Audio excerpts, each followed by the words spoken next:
여러분은 불멸의 비밀을 찾아 고대 피라미드 속 어두운 미로로 몰래 들어가려 하고 있어요. 문에 있는 퍼즐 자물쇠를 여니 큰 덜컹거리는 소리가 들려요. 주변의 모든 것이 흔들리기 시작하고 거대한 문이 열리는 것을 볼 수 있어요. 방은 황금과 고대의 두루마리로 가득 차 있어요. 커다란 황금 그릇이 여러분 발 앞으로 바로 떨어졌어요. 하지만 다른 목적으로 왔기 때문에 그릇을 옆으로 차버리고 앞으로 나아갔죠. 갑자기 발자국 소리가 들려요. 여러분은 재빨리 기둥 뒤에 숨었고 방 깊숙한 곳에서 한 남자가 나타나네요. 그 노인은 마치 살아있는 미라처럼 생겨서 여러분은 겁먹었어요. 그의 피부는 건조하고 뼈 위로 늘어져 있어요. 긴 머리를 마치 드레스처럼 뒤로 늘어뜨리고 있어요. 그리고 그는 웃고 있네요. 그 남자는 여러분을 자기 옆에 앉으라고 초대해요. 알고 보니 이 노인은 불멸의 비밀을 발견하고자 했던 고대 문명의 마지막 사람인 것이었어요. 그리고 그들은 성공했던 거였죠. 3000년 전 이 부족은 의식을 치렀어요. 그들은 난로불과 커다란 가마솥 주변에서 춤을 추었어요. 춤으로 큰 폭풍을 일으켰었죠. 그리고 잠시 후 거대한 번개가 가마솥을 강타했어요. 몇 분 동안 파란 빛의 기둥이 있었어요. 이 시간 동안 부족 전체는 계속 춤추고 노래를 불렀어요. 폭풍이 끝나자 부족장이 가마솥으로 가까이 갔어요. 그 안엔 몇 방울밖에 안 남아 있었죠. 그는 그것들을 플라스크에 부어 마셨습니다. 다음 순간 그의 몸이 빛나기 시작했고 그 어느 때보다도 강함이 느껴졌어요. 그것은 불멸의 영약이었어요. 이 남자는 최근에 3000번째 생일을 맞이했어요. 그는 당시 시대에 가능했던 모든 지식을 얻었었죠. 그는 세상을 떠돌며 다른 사람들을 가르쳤어요. 그러다 이상하게도 피라미드에 틀어박혀 영원히 혼자 살기로 결심한 거예요. 당신의 총명함과 재주에 대한 보답으로 노인이 당신에게 바로 그 영약의 병을 건넵니다. 몇 방울을 마시니 온몸에 타는 듯한 느낌이 퍼지는 게 느껴져요. 손이 엄청나게 강한 힘이 솟아요. 불길이 진정되고 이 순간부터 당신은 불멸이 된 거예요. 하지만 한 가지 조건이 있습니다. 당신은 영원히 살지만 몸은 무한으로 늙을 거예요. 어느 날 당신은 깡마른 노인으로 변할 거예요. 집에 돌아가는데 비행기에서 내렸더니 수백 명의 기자들이 당신을 기다리고 있어요. 번쩍이는 카메라, 마이크. 이제 진짜 유명인이군요. 그리고 지구에서의 끝없는 시간을 어떻게 보낼지 결정해야 합니다. 그리고 몸이 젊을 때 당신은 전에 두려워했던 모든 것을 하기로 결심하죠. 앞으로 인생의 20년은 세계를 여행하며 보내요. 세계에서 가장 높은 산인 에베레스트에 가보았습니다. 그리고 당신은 마리아나 해구, 지구에서 가장 깊은 곳으로 내려가 보았죠. 하와이에서 서핑을 하고 알프스에서 스키를 탔어요. 심지어 개썰매를 타고 북극까지 갔었죠. 마지막으로 관광객 자격으로 국제우주정거장에 다녀왔어요. 당신은 아무것도 겁나지 않아요. 왜냐면 영원히 살 거란 걸 알기 때문이죠. 이제 당신은 40살처럼 보여요. 그리고 나이트클럽에 가서 아침까지 춤을 추면 모두가 당신을 놀라운 눈으로 쳐다봐요. 하지만 너무 젊은 것 같은 느낌이 난단 말이죠. 그래서 새로운 취미를 갖기로 합니다. 브레이크 댄스. 다 되겠죠? 안 되겠네요. 멋진 동작을 하면 뼈가 늙은이처럼 부서져 버릴지도 몰라요. 왜냐하면 이제 당신이 50살이 되었기 때문이죠. 이제 직업을 바꿀 때예요. 그래서 당신은 인류에게 가능한 모든 지식들을 습득해야 할 필요가 있다고 판단했어요. 세계 최고의 대학에서 교육받는데 10년이 걸립니다.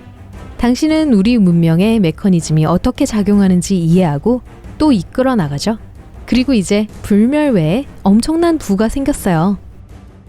하지만 당신은 거울을 봐도 행복하지 않아요. 나이가 들기 시작하네요. 머리가 예전 같은 비단결이 아니에요. 그리고 얼굴 전체에 주름이 자글자글하고요. 하지만 60년은 여러분이 살아가야 할 무한대의 시간에 비하면 아무것도 아니죠. 그래서 이제 여러분의 목표는 신체의 젊음을 연장하는 방법을 찾는 거예요.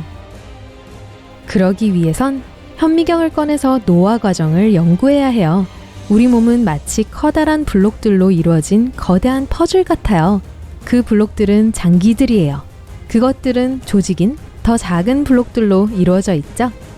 조직은 함께 뭉쳐 기능하는 기관을 형성합니다. 모든 조직은 세포인 훨씬 더 작은 블록으로 이루어져 있어요. 우리가 어릴 땐 세포들은 작고 활동적이에요. 계속해서 증식하고 갱신되죠. 그게 우리의 조직과 장기를 새 것처럼 잘 유지시켜줍니다. 하지만 나이가 들수록 세포들은 이 능력을 잃어요. 덜 활동적으로 증식하고 크기가 커지며 기능이 떨어져요. 그리고 오래된 자동차 부품처럼 기능 불량이 나타나기 시작하고 고장이 나기 시작하죠. 그리고 엔진 점검 등이 켜지게 되죠. 그래서 당신은 실험실에서 세포가 계속 분열하고 작동하게 만들 물약을 만들기 위해 일합니다.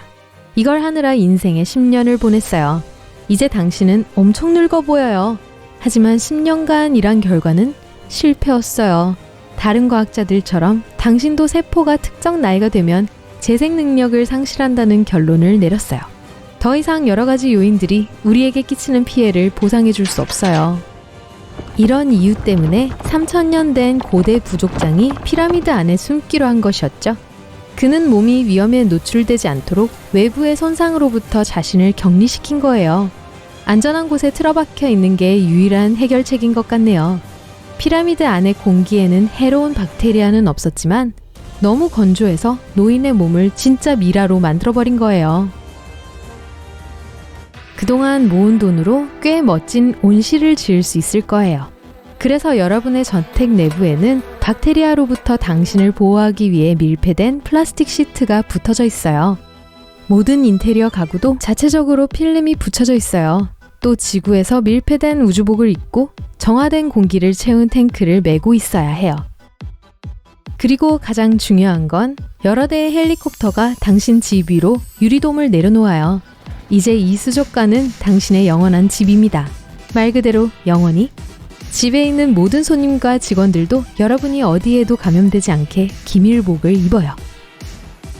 오, 저녁 먹을 시간이에요. 음식 튜브 몇 개라니 실망스럽네요. 보통 음식에 대한 문제는 안에 박테리아와 세균이 있다는 거예요. 보통 우리의 몸은 그것들과 쉽게 싸우기 때문에 우린 그 문제에 대해 생각하지 않고 햄버거를 먹을 수 있죠. 하지만 당신의 몸은 그걸 감당하지 못할 수도 있어요. 그래서 앞으로는 특수 가공식품만 먹어야 해요. 몇십 년 후 당신은 위가 고비를 넘길 수 있게 영양액만 섭취하게 될 것입니다. 그래도 산책은 할 수 있어요. 그러기 위해서는 햄스터가 가지고 노는 것 같은 바퀴 달린 밀폐공이 필요해요. 점차 미래 영화를 닮아가기 시작하는 거리를 신기한 듯 보면서 걸으며 고향을 바라볼 수 있어요. 네온 사인, 하늘을 나는 자동차, 홀로그램, 로봇들이 온 사방에 있어요. 우와, 여러분의 200번째 생일이에요. 그리고 당신이 스스로에게 주는 선물은 아무도 또는 아무것도 손대지 않고 안전하게 세계를 여행할 수 있는 특별한 비행수단이에요. 이 모든 기술들이 당신을 다시 젊은 느낌이 나게 만들었죠. 하지만 얼굴은 슬퍼 보이네요. 문제는 뇌예요. 뇌도 몸의 나머지 부분처럼 노화가 돼요. 그리고 우리의 뇌는 컴퓨터처럼 기억력에도 한계가 있어요. 당신의 바쁜 생활과 그 모든 서핑과 스카이다이빙이 모두 비디오 파일로 그 컴퓨터에 녹화되어 있죠. 그리고 그런 파일들이 너무 많아요. 그래서 뇌에 새로운 사건을 기록하면 기억에서 오래되고 불필요한 뭔가를 지우죠. 예를 들어 마름모의 넓이를 찾는 공식 같은 걸 말이죠. 당연히 기억력을 확장하고 싶겠죠. 뇌에 여분의 플래시 드라이브를 삽입할 수 있어요. 그렇게 하면 향후 몇십 년간의 문제가 해결되네요. 하지만 당신의 몸은 계속 늙어가요. 2300년에 과학적인 돌파구에 대한 뉴스를 읽게 돼요. 사람들이 의식을 옮길 수 있는 컴퓨터를 만들었어요. 그리고 이제 그 컴퓨터는 당신의 집에 있어요. 하지만 좀 무섭네요. 우리의 정체성은 우리의 기억과 생각이에요. 하지만 그걸 컴퓨터로 옮기면 당신은 여전히 본인일 수 있을까요? 아니면 그냥 당신의 복사본이 되는 걸까요? 그럼 인간으로서의 당신은 어떻게 되는 거죠? 두려움과 절망감이 당신을 사로잡습니다. 불멸은 큰 선물인 동시에 큰 짐이에요. 당신은 혼자며 가족과 친구들은 여러분이 불멸의 존재가 된 지 200년 이후로는 여러분과 함께 있지 않죠? 지금 가진 건 비정상적으로 오래된 몸뚱아리 뿐이니까요. 그리고 불멸의 존재가 된 것에 대해 스스로에게 화가 납니다.